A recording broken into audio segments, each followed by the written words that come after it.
Okay, so today I am gonna do the demonstration just to start how to start this abstract and non-objective painting.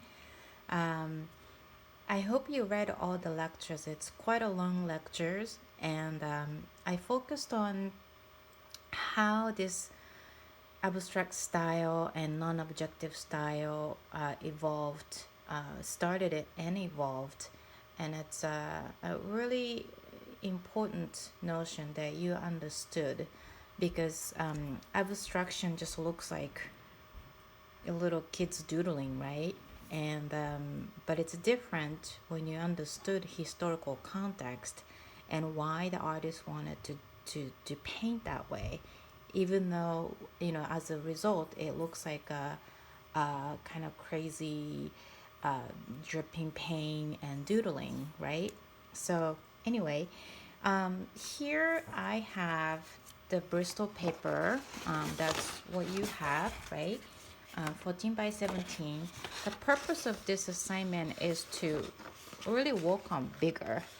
But since we're in the online class now, it's very difficult to do it. So usually I give like 4 feet square of the papers, but I cannot do it. So I suggested to create like 28 by 36, no, 34, I guess.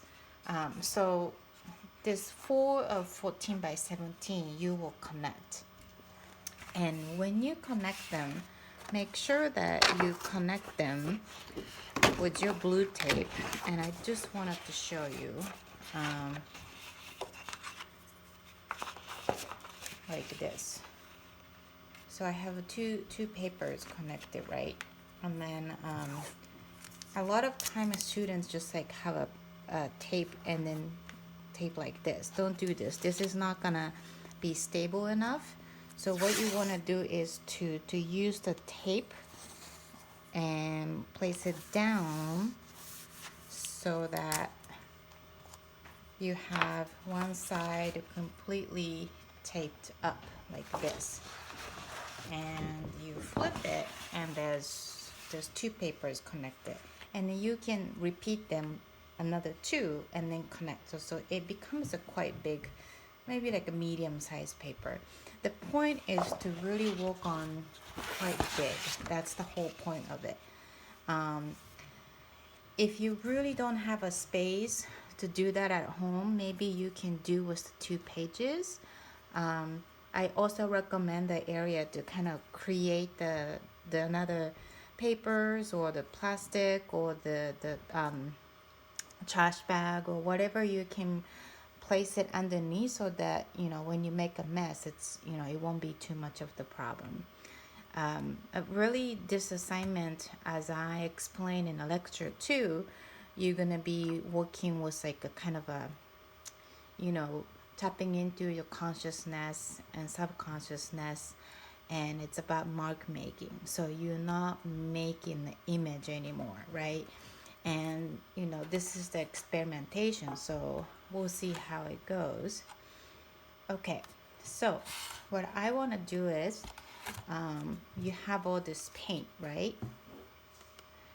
Any kind of paint you have. I have a nice golden acrylic paint, and these are slightly more liquidy and fluid than what you have. Um, that's whatever you have is okay, and you can use more color as well, right? Um, and this is my palette, and I'm just gonna pour all this paint, and whatever the palette you have is okay. I also have a palette like this, the disposable one, and I'll probably use that too. But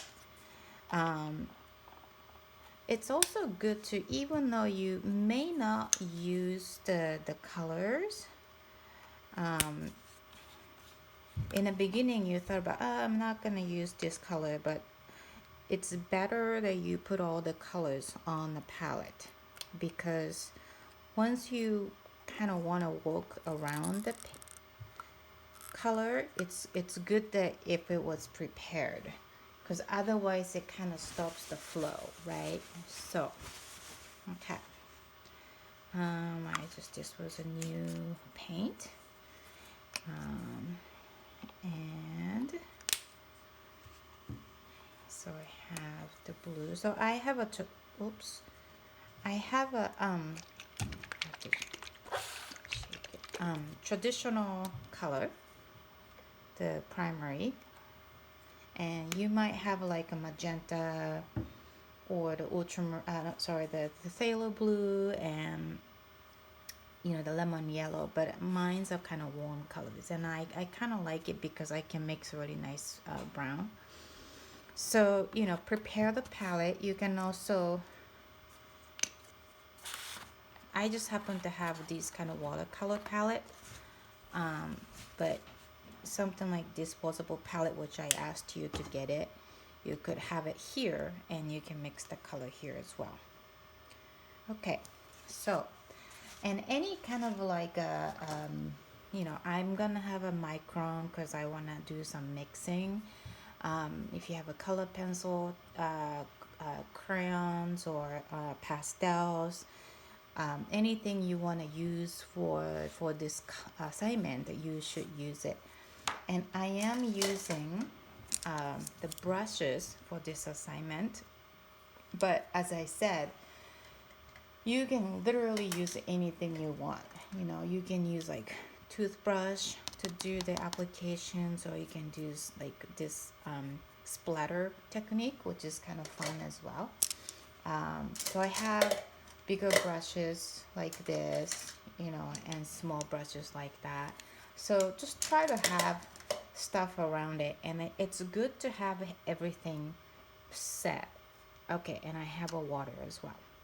And you must have a good paper towels, or any kind of like old t-shirts for wiping the brushes and all that stuff. Okay, so remember, this assignment is about painting something from your subconsciousness, and it's our experimentation. What kind of imagery does it come from if you try not to make something representational? And so whatever it comes, I think that becomes a painting, right? So I call it mark making. So you're literally just making marks, and then it becomes, the result of your action becomes a painting, right? Okay. So I'm going to start, but I want you to follow the first 10 minutes or so by my sort of instructions. This is gonna only help you because it's like, so how do you start it, right? So I'm gonna navigate you in the next videos. So when you do the drawing, why don't you draw or the paint as my video actually play, so that you can start and you can continue later on. Okay, I'll stop the video now.